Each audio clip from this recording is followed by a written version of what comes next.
नमस्कार, जय श्री केदार। मैं पंकज राजवान, ग्राम Kheda, post office Tulanga, Ukhimath block के मैं अभी बात कर रहा हूँ। जमलोग तो के ये भेलगढ़ नामक गदेरा आता है। यहाँ पे करीबन जो है जो ऑल वेदर योजना चली थी, उसके बाद जो है यहाँ पे एक पुल का निर्माण होना था। तो 2-3 सालों से हम यहाँ पे रोड की अव्यवस्थाएँ झेल रहे हैं, क्योंकि यहाँ पे पुलिया निर्माण होना था।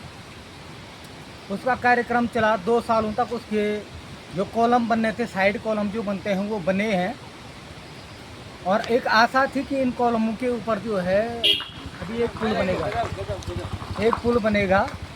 लेकिन समय के हिसाब से क्या हुआ कि 2 सालों के बाद वो कॉलम, वो सारा कुछ सिस्टम जो है, जो छोटे हमारे यहाँ गदेरे होते हैं, उस गदेरे को भी नहीं झेल पाया। मेरे कहने का अर्थ ये है, जो यहाँ कार्य कर रहे थे, जिन लोगों को ये काम दिया गया था, क्या इतने सकुशल अपने कार्य क्षेत्र में है नहीं, या वो यहाँ की भौगोलिक परिस्थितियों को नहीं समझते हैं, या जिन्होंने इनको काम दिया, या उनको यहाँ की भौगोलिक परिस्थितियाँ पता नहीं है, या यहाँ का क्या सिस्टम है वो पता नहीं चल रहा है। ये इतना मटेरियल इतने सालों से सरकार इतने करोड़ों रुपए में अगर शिक्षा, स्वास्थ्य, इतनी आपदाएं उत्तराखंड में आ रही, इन चीज़ों पे खर्च होता, तो आज हमारी दशा और दिशा कहाँ न कहीं राहत देने वाली हो जाती। मैं आपको स्पष्टीकरण के रूप में दिखाना चाहता हूँ।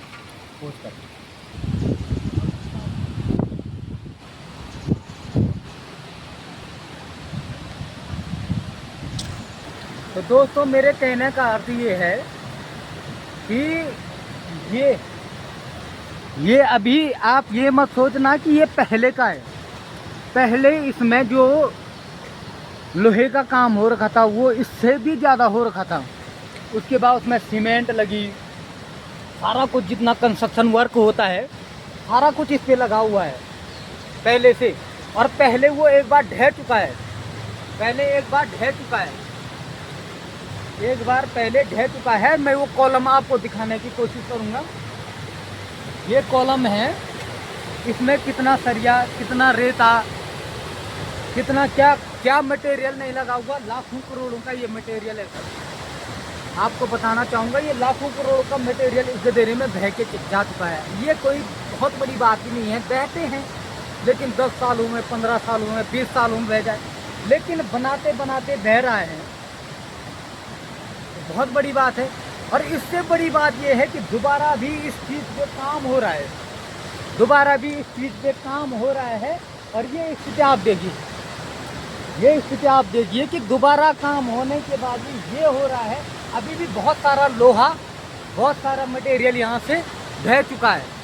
तो कौन ऐसे लोग हैं उत्तराखंड के अंदर, हम युवा हैं, हम भी पढ़े लिखे हैं, बहुत ज़्यादा पढ़े लिखे नहीं हैं, लेकिन पढ़े लिखे हैं, हमें बहुत ज़्यादा जानकारी नहीं, हमें अपने फील्ड की भी जानकारी होगी। हमने भी जिस क्षेत्र में होंगे वहाँ कुछ न कुछ कर रखा है।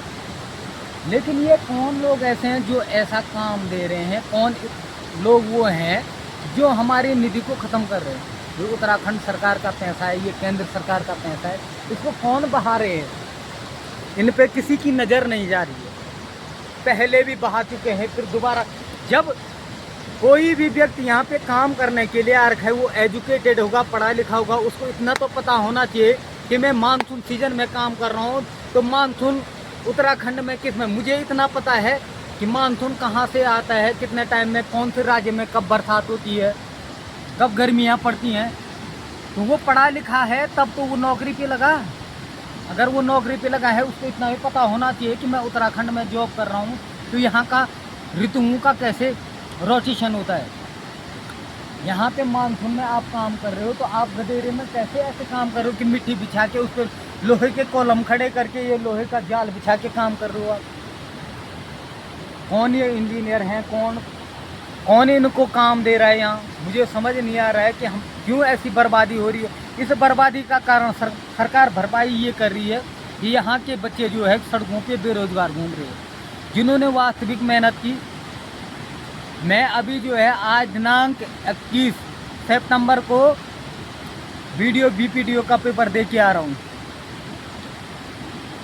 मैं एक बेरोजगार हूँ, बीएड है मेरा, एलटी कर रखा है, 2 सालों तक मैंने विद्यालय में पढ़ाया है और 100% रिजल्ट भी दिए हैं हाई स्कूल के। हमारे लिए कुछ नहीं है इनके लिए जो सिफारिश से लगे हुए हैं, उनको सिफारिश पे लगने के बाद भी सिफारिश तो है ही, उनके अपने बंदे हैं, तो उनको लगने के बाद भी ऐसे काम दिए जा रहे हैं। उत्तराखंड की व्यवस्था यही बन गई है महाराज कि जिनके अपने शासन में बैठे हुए हैं वो नौकरी भी लगाएंगे। नौकरी लगाने के बाद जितना पैसा उन्होंने घूस में दिया होगा उतना पैसा जो है उनको काम दिया जाएगा, वो वहाँ से वसूली भी करेंगे, चाहे कुछ भी बहे। जितना ये बह रहा है इतना पैसा अगर हमारे उत्तराखंड की सरकार के धनकोष में होता तो आज 10 अच्छे पढ़े लिखे बच्चे नौकरी कर रहे होते और हजारों बच्चों का भविष्य सुधरा हुआ होता, हजारों ग्रामीणों का भविष्य सुधरा होता, हजारों विकास योजनाएं चल रही होती। कहने का मतलब मेरा सिर्फ इतना है, मुझे किसी के कोई शिकायत नहीं है। मुझे पता नहीं है कौन यहाँ काम कर रहा है या अमुक नदी में कौन काम कर रहा है, अमुक सड़क पे कौन काम कर रहा है, मुझे उस चीज़ से कोई लेना देना है कौन कहाँ काम कर रहा है। लेकिन ये मेरे घर के नियरेस्ट है, इसलिए मैंने देखा, मुझे बड़ा बुरा लगा। इतना मटेरियल मेरे पास होता तो मैं बहुत कुछ बना सकता था। इसमें से अगर इन्होंने 2% मटेरियल मुझे दे रखा होता तो मेरा घर बहुत अच्छा होता। मेरे घर में इस बरसात में पानी की बूंदें नहीं टपकती।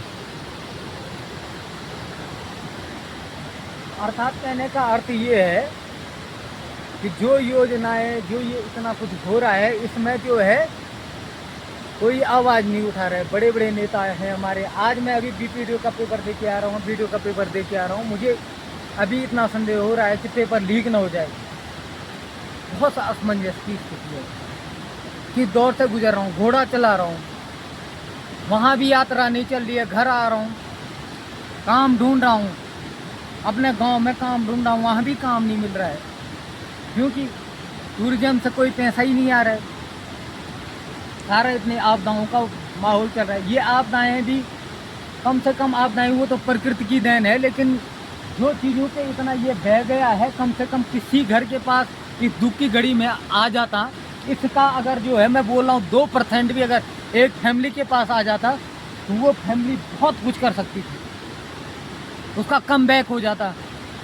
वो किस स्थिति में गुजर रही है, वहाँ मैं छेनागाड़ में भी गया हूँ, वो फैमिली किस स्थिति से गुजर रही है मुझे पता है। अपने छोटे छोटे जो है दुधेर जो बच्चे होते हैं, उन बच्चों को किस हालत में रख रहे हैं। विद्यालय के उन भवनों में एक चादर ओढ़ने के लिए, एक बिछाने के लिए इन स्थितियों में वो अपने बच्चों को, नौनिहालों को रख रहे हैं। और जिसने ये इतना मटेरियल बहाया है, मैं आपको दावे के साथ कह सकता हूँ कि वो बंदा अगर आलीशान घर के अंदर, आलीशान बंगले के अंदर नहीं रह रहा होगा, ये मेरी गारंटी है। आप इन कर्मचारियों को ढूंढना, इन प्रोजेक्ट जिनके पास ये प्रोजेक्ट है उनको ढूंढना, हर कोई बहुत अच्छी स्थिति में होगा। लेकिन जिन्होंने ये पैसा बहाया है, अगर पहली बार में ही ये काम हो जाता, पहली बार में ये काम हो जाता तो उतना पैसे पहले नहीं बहता, इतना पैसा आज नहीं बहता। ये सिर्फ बहाया जा रहा है। और ये एक छोटे से गदेरे में मैं आज वीडियो बना रहा हूँ और ये उत्तराखंड के 1000 गदेरों से है। चाहे आप कुमाऊं मंडल ले लो, चाहे आप गढ़वाल मंडल ले लो, हमारे 13 के 13 जिलों में ये हर गदेरा में हमारा विकास बहा जा रहा है।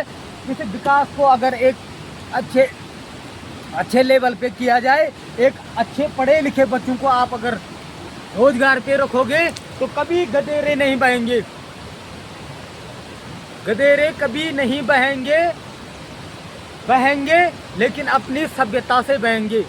गदेरे ऐसे गदेरे नहीं बहेंगे। गदेरे नहीं बहने का अर्थ मेरा ऐसा है, गदेरे तो हमारे पूर्वजों के टाइम से ही बहे हैं, लेकिन गदेरे नहीं बहेंगे। गदेरे बहने का अर्थ ये है कि उस गदेरों में हम नहीं बहेंगे, हमें बहाया जा रहा है इन विकास कार्यों, इतने विकास कार्यों में जो है हमें बहाए जा रहे, इन गदेरों में हम बह रहे हैं। हुआ दोस्तों मेरे कहने का तात्पर्य ये है, इतना बड़ा पुल बह गया है, 2 बार बह चुका है ये, 2 बार ये पुल जो है बना नहीं था, पर 2 बार इस पे कार्य हुआ है, 2 बार इतना कुछ बह गया है। लेकिन ये पुलिया जो है, जब मेरा जन्म हुआ था, मेरे डेट ऑफ बर्थ है 1991, 1991 में मेरा जन्म हुआ है, उससे पहले का ये पुल है। ये पुल बिल्कुल सुरक्षित है, इस पुल की हालत पूरी आज भी जो है गाड़ियाँ इस पुल पे आ रही हैं, सारा कुछ जो इसका पूरा मॉड्यूल बना हुआ है अभी भी चल रहा है, सारा कुछ ये सिद्ध है।